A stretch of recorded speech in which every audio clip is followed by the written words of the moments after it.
Dans cet épisode, nous irons dans un village de montagne près de la frontière entre la Chine et le Myanmar. Là, nous logerons chez une famille de l'ethnie Lisu et aurons un aperçu du quotidien de ses membres, de la cueillette des pousses de bambou à la préparation des fêtes d'anniversaire.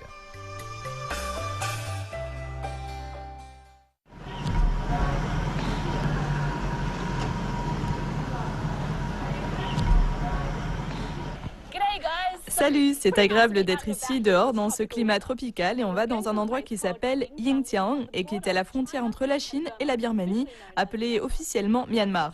Ce n'est pas l'endroit le plus facile d'accès depuis Beijing. Il nous faut sauter dans un avion et prendre une correspondance à Kunming, le chef-lieu de la province du Yunnan. De Kunming, il faut venir ici à Tengchong et ce n'est pas encore notre destination finale. On a encore 80 km de route. Ce que vous pouvez faire, c'est sauter dans un taxi ou louer une voiture. Je vais monter dans ce taxi, on va prendre la direction du sud-ouest. Je sais que je ne suis pas très présentable, l'escale a été longue, mais je suis super enthousiaste à l'idée de ce voyage. Je suis Dre, suivez-moi. Bonjour, on peut y aller.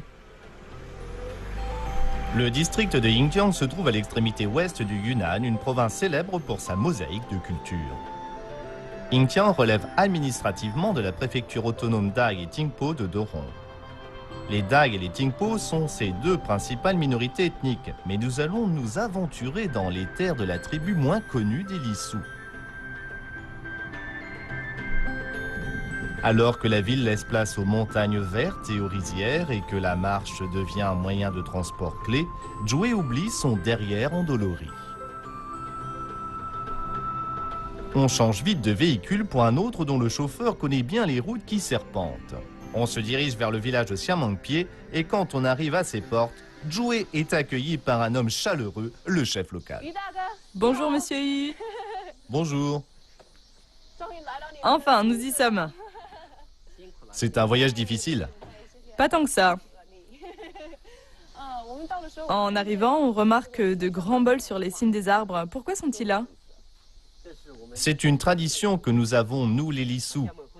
Il y a de petits bols dans chaque maison. Ceux sur les arbres à l'entrée du village sont là pour souhaiter bon voyage aux gens. Je remarque aussi qu'il y a beaucoup de crânes de bélier. Nous, les Lisu, avons beaucoup de traditions liées aux moutons. C'est pourquoi nous accrochons des crânes de bélier. Vous en verrez accrochés à toutes les portes lors de notre balade dans le village. Allons jeter un coup d'œil. D'accord, d'accord. Ah, comme c'est bon de ne plus être assis. Alors qu'elle marche, Joey est surprise par le fait que tout semble neuf. Monsieur Yu explique que nous sommes dans une zone sismique très active et le séisme le plus récent, en 2014, a laissé le village de Siamangpie en ruine. Depuis, ils l'ont reconstruit et même ajouté des maisons d'hôtes. Mais pour Joey, il a organisé un séjour authentiquement Lisu chez la famille Dong. Voici la famille de Monsieur Dong.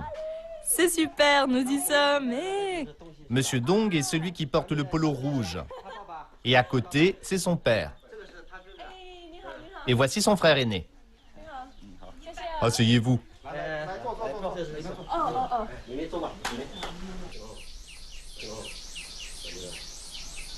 Même si Joey sait qu'elle est ici pour une fête spéciale au village, elle se rend vite compte qu'elle ne saura jamais à quoi s'attendre.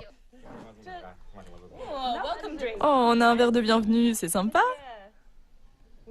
J'imagine que c'est du thé ou quelque chose du genre. Peut-être pas.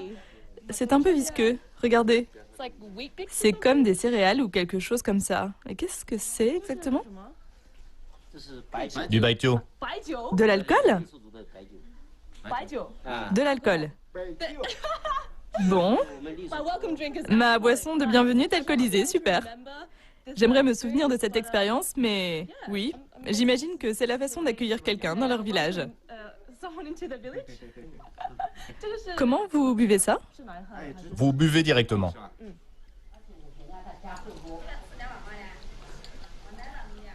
Oui, c'est bel et bien de l'alcool. Vous avez des enfants? Ces petites filles sont vos enfants?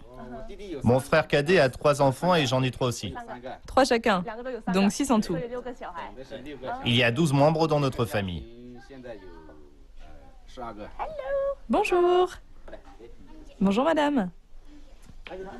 C'est leur mère.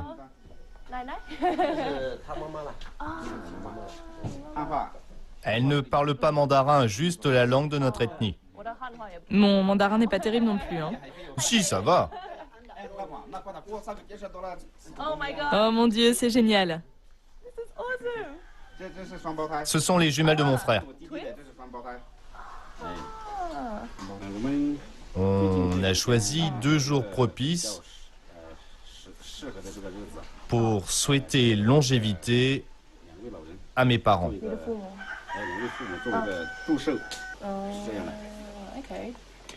C'est cool, j'espère pouvoir voir les célébrations en l'honneur de cette grand-mère et de ce grand-père. C'est comme, je suppose que c'est pour leur souhaiter une bonne santé à l'avenir. Parce qu'ils ont maintenant un âge assez avancé et tout le village va se rassembler, participer et je suppose leur souhaiter longévité. Donc voilà. On pense que les Lissous ont migré de l'est du Tibet vers le Yunnan il y a des milliers d'années. Aujourd'hui, on estime à environ 730 000 le nombre de Lissous en Chine. Outre le sud-ouest de la Chine, les Lissous habitent aussi dans les régions montagneuses du Myanmar et de la Thaïlande. Ici, à Yintian, Zhué est captivé par la beauté brute et simple de leur vie quotidienne, leur interaction innée et symbiotique avec la nature et leur manière de se contenter du peu qu'ils ont. C'est une aura, une attitude que beaucoup d'entre nous, les citadins, ont perdue au fil du temps. Quelque chose de préservé et encore plus visible chez les enfants lissous. Oh, regardez ça!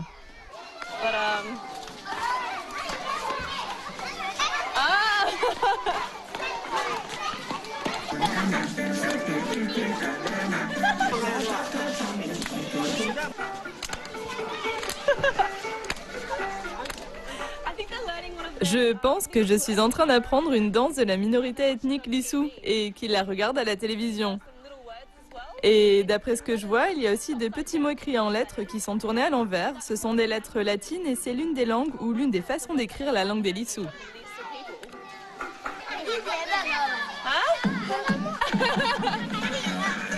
Ah, here we go. The rock one.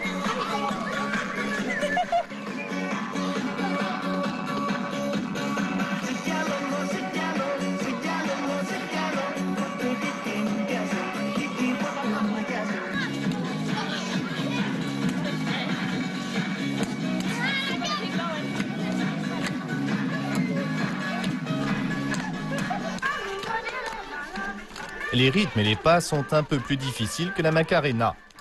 Zhué abandonne et se contente de les regarder sautiller. Elle serait prête à parier qu'ils ignorent le rôle clé qu'ils jouent dans la sauvegarde de leur patrimoine culturel, avec leur concentration à toute épreuve, leurs pieds boueux et leurs cheveux emmêlés. Et bien sûr leur sourire.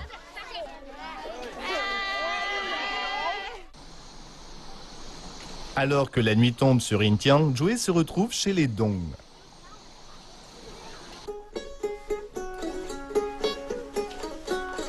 C'est agréablement surréaliste d'être assis dans son pyjama avec cette famille dans un salon peu éclairé, hypnotisé par le feu et enivré par le son d'un instrument à cordes.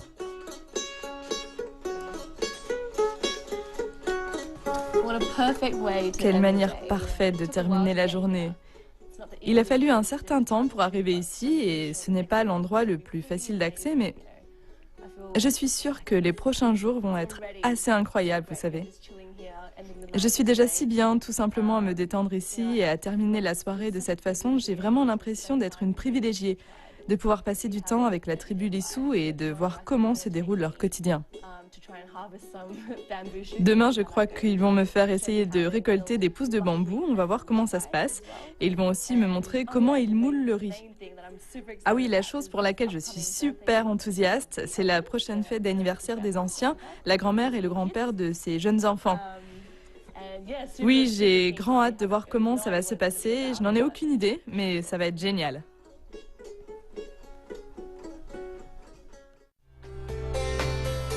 À suivre, nous apprendrons auprès des Lissous comment s'approvisionner en nourriture dans la forêt. Mais d'abord, nous prendrons un petit déjeuner fascinant.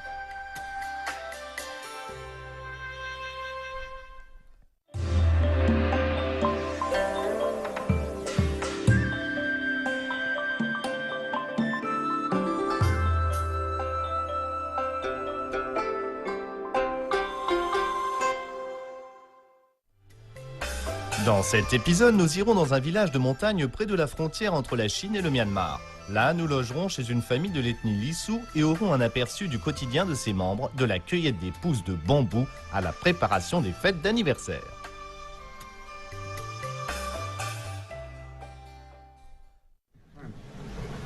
Une matinée typique dans le village de Xiamengpie de Yingtian. Tout le monde se lève avec le soleil.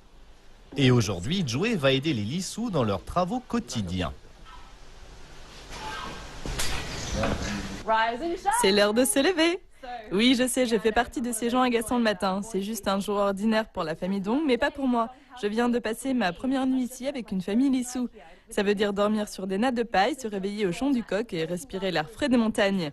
Je me sens revigorée, mais vous savez quoi? J'ai faim, alors passons au petit déjeuner. Ouais. Bonjour. Oh, on ne s'est pas encore rencontrés, vous êtes... Je suis son neveu. Je m'appelle Dong Caihua. Oh. C'est ce que je buvais hier, non? Je pense que c'est la même boisson alcoolisée. Vous buvez de l'alcool le matin? Comment ça se fait?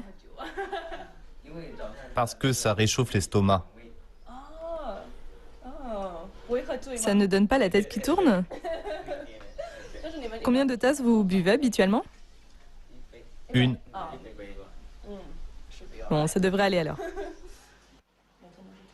Joey a grandi en prenant tous les jours des céréales et du lait au petit déjeuner. Elle apprécie donc cette simple collation. Mais moins la laine chargée d'alcool qu'elle laisse après. Et maintenant, tout le monde se met au travail. Oh, il me donne un panier. Un petit. À mon avis, il ne me croit pas capable de porter des choses lourdes. Allez, en route. Nous allons dans la forêt pour ramasser un peu de nourriture. En ce moment, c'est la saison des pousses de bambou sauvage, alors c'est ce que nous recherchons. C'est une ascension sur une pente glissante. Tout se passe bien pour l'instant. Oh, c'était moins une. Caihua explique que les hottes peuvent peser 40 kg lorsqu'elles sont pleines. Joey est donc content d'en avoir une petite. 1 kilomètre plus loin, nous trouvons ce que nous recherchons. Les pousses sont ensuite rapidement pelées et les parties non tendres retirées. Ouais, ma première récolte. Bon, ce n'est pas vraiment moi qui l'ai faite, mais au moins je la porte. C'est comme s'ils avaient un radar à bambou. Pendant ce temps, Joey rate les plus évidents.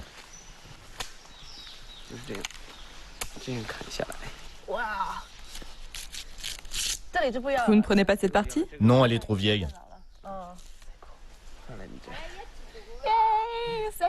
Deuxième récolte. Je dois en repérer une moi-même maintenant. Où? Elles montrent du doigt. Oh, elles sont là. Je n'arrive pas à croire qu'elles me les montrent du doigt, mais je ne pouvais toujours pas les voir. Il me faudrait un détecteur pour voir les bébés bambous. 1, 2. Ouais.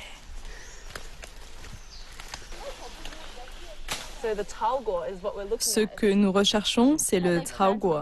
C'est ce qu'ils plantent dans cette région sauvage.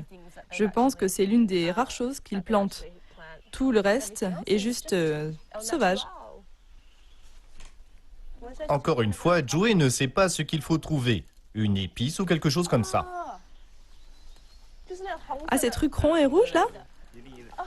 Oh, c'est tellement cool! Ils ne sont pas mûrs? Si, vous pouvez les cueillir. En fait, Joey vient de cueillir le fruit de la cardamome brune. C'est l'une des rares choses que les habitants du coin cultivent et vendent. Oh mon Dieu, regardez ce qu'il y a ici. Je pourrais assommer quelqu'un avec ça. Ces grappes sont vendues telles quelles. Une fois séchées, les capsules sont utilisées pour donner une saveur de fumée aux aliments. Pour subsister, les lissous ont toujours compté sur les montagnes. Ils se sont généralement installés dans des régions écologiquement fragiles sujettes aux catastrophes naturelles. Et pourtant, ils ont tenu bon en prenant le minimum à mère nature. Souvent, les femmes lissous viennent seules avec leurs machettes. Elles rentrent ensuite avec leurs hottes remplies et sanglées au front. Je peux le faire? J'ai une capuche, vous voyez. Je suis bien préparée.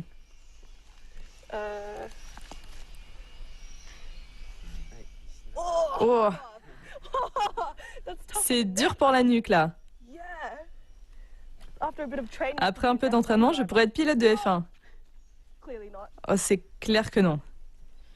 Joey ne s'imagine pas faire cela pour nourrir sa famille avec 40 kilos attachés au front.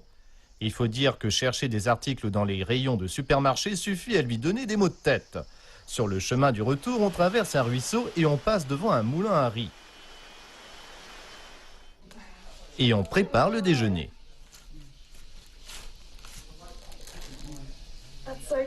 C'est tellement cool, c'est comme faire cuire des pommes de terre. Donc celles qu'on n'a pas pelées, voilà comment ils les font cuire. Joey suppose que pendant la saison des bambous, les lissous doivent scandaliser les pandas en récoltant les pousses. La pousse de bambou est un ingrédient polyvalent. Bouillie, découpée en tranches, réduite en purée, marinée, quelle que soit sa méthode de préparation, elle est comestible du moment qu'elle est cuite. Une demi-heure plus tard, ces bébés sont prêts et n'attendent plus qu'à être pelés. Waouh, c'est pas chaud? Ça lui fait pas mal aux mains? Non, pas d'inquiétude. Joey ne pourrait certainement pas le faire avec ses doigts délicats. Qu'est-ce que c'est? Du sel. On écrase en ajoutant des piments qui piquent la langue. On dirait qu'ils n'ont pas peur de tout ce qui brûle. Et on verse le mélange dans un bol pour le manger avec du riz.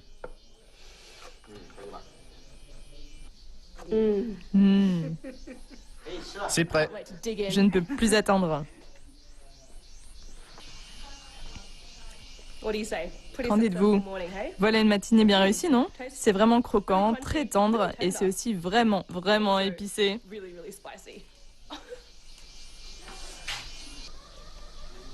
Après la récolte du matin, le déjeuner est servi. Et comme le petit déjeuner, le repas est sans prétention. Après tout, c'est juste une journée ordinaire chez les Dong.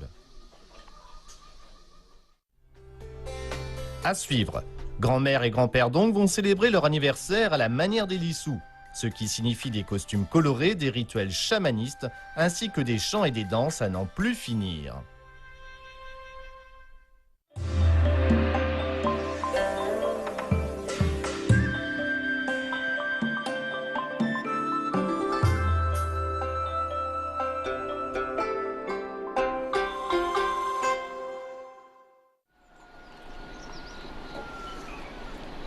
Les coqs chantent comme à leur habitude et l'air de la montagne est aussi frais que jamais.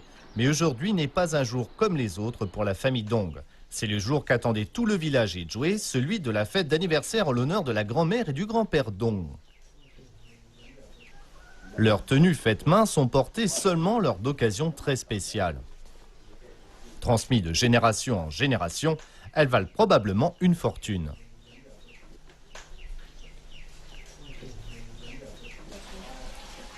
Madame Dong prête à Joey ce qui était autrefois la tenue de tous les jours des femmes lissous. Comme elle est beaucoup moins pratique que celle des hommes, elle est moins souvent portée. J'ai un petit public. Oh là, oh c'est serré. Dans les temps anciens, les guerriers victorieux lissous envoyaient chez eux des morceaux des drapeaux de leurs ennemis que les femmes cousaient ensemble et portaient fièrement. J'ai plein de couleurs, comme dans un arc-en-ciel. Comme ça? Oui, c'est ça? C'est comme ça?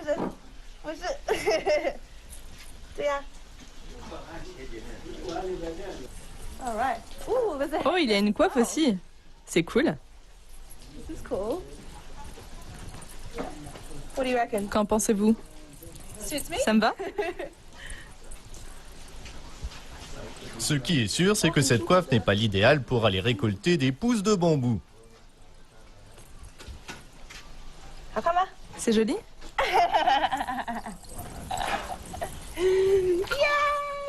Maintenant, on est pareil, tu vois? Très vite, des femmes viennent aider à la préparation du repas.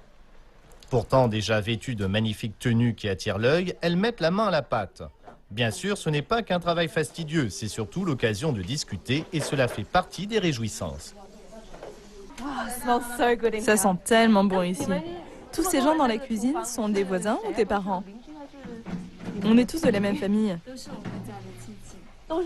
Ah, vous êtes tous de la même famille, mais vous êtes nombreux? Est-ce que vous pouvez me dire qui est qui?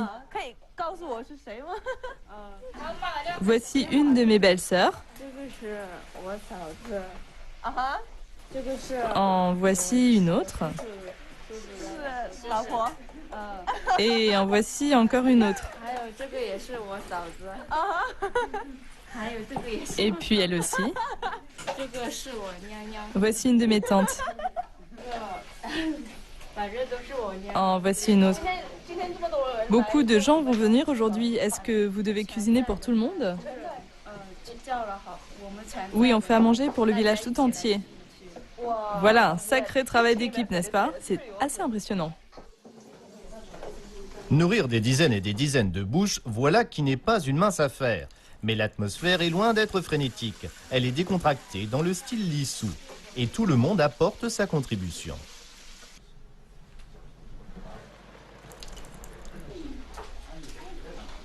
Pendant ce temps, les hommes ont la tâche de construire le sanctuaire. Bien que le christianisme soit maintenant la religion majoritaire chez les Lissous, la moitié des habitants du village de Siamengpie pratiquent encore une ancienne religion qui se caractérise par le culte des ancêtres et l'animisme, le tout mêlé au chamanisme, aux pratiques sacrificielles et à des coutumes locales complexes. L'une de ces coutumes veut que l'on construise un pont sur le ruisseau pour le vieux couple. Cela est considéré comme une bonne action qui portera chance. Un groupe de jeunes est assigné à cette tâche noble mais épuisante.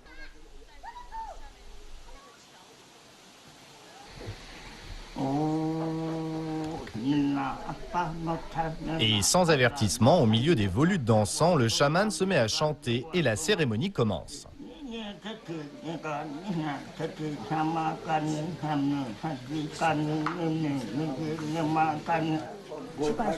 Qu'est-ce qu'il vénère? Ça représente des dieux. Celui du milieu, c'est le dieu du tonnerre et celui-là, c'est le dieu du vent.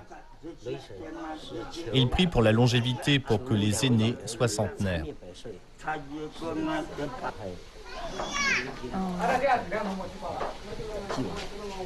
Après les incantations, le rite chamaniste continue.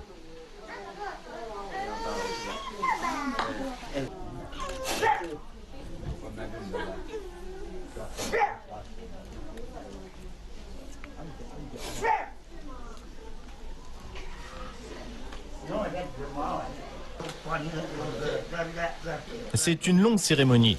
Les villageois observent tout en se mettant à l'abri d'une averse qui tombe. Mais pour la grand-mère, le grand-père Dong, le spectacle doit continuer.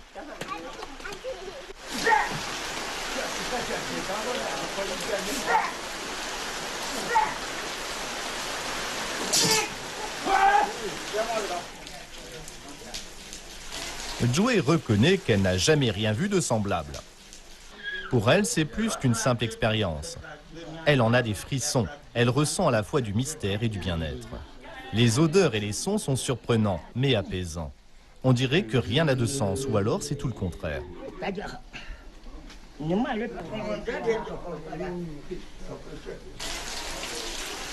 Aucun emploi du temps précis n'a été établi pour la journée. Joey sait seulement que tous les participants se dirigent vers le pont nouvellement construit pour un autre rite lissou. Personne n'a le droit de le traverser avant les deux anciens, à l'exception de ceux qui ont construit l'ouvrage. Mais d'abord, il faut chasser les mauvais esprits.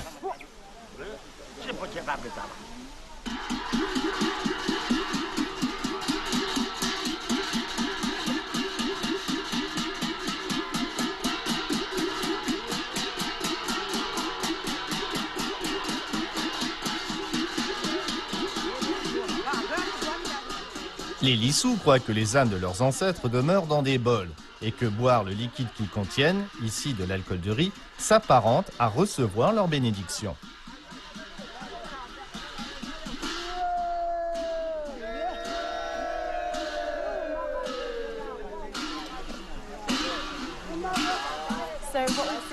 Donc on les a vus traverser et retraverser le pont pour chasser les mauvais esprits.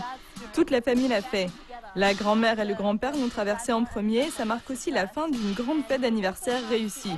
Mais pour être honnête, ce n'est pas encore tout à fait terminé. Il va y avoir encore beaucoup de chants et de danses, ainsi qu'un banquet. Ouais.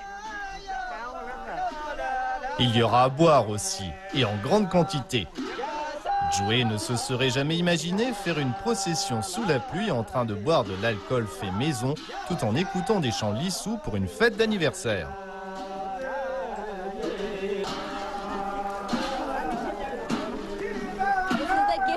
C'est maintenant la cérémonie de remise des cadeaux. Ouais, je suis trempée.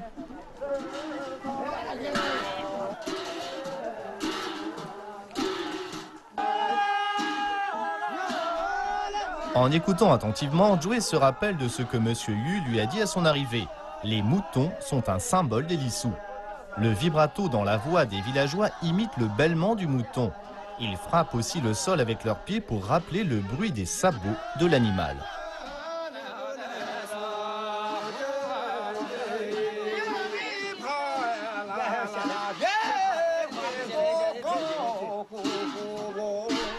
Joey se joindrait bien à eux, mais elle a les mains prises.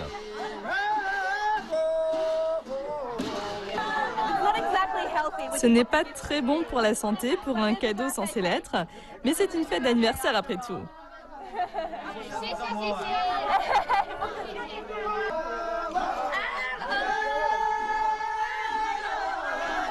Les bols ne sont pas laissés vides et les festivités battent leur plein.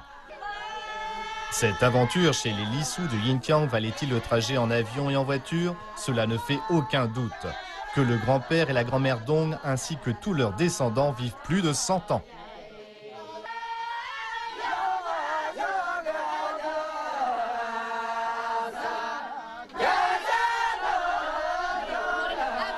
Quel incroyable voyage nous avons fait. Ces quelques jours ont été époustouflants. J'aimerais tant que cette soirée dure éternellement. Et voilà, ils ont fini. Ils m'ont fait boire environ 17 bols d'alcool. Donc vraiment, j'ai du mal à dire avec des mots ce que je pense. Mais je tiens à exprimer ma reconnaissance envers les lissous, cette famille qui m'a accueillie dans sa maison. Je ne sais pas comment ils ont fait pour tenir autant de monde dans cet endroit, mais rien que pour la chaleur, les couleurs et l'énergie, je voudrais rester ici pour toujours. Joey oublie qu'elle boit de l'alcool l'estomac vide. Heureusement, le moment est venu de passer à table et de goûter enfin à ce festin lissou préparé tout le long de la journée avec des pousses de bambou fraîchement cueillies. Quelle incroyable journée nous avons passée. Allez, mangeons!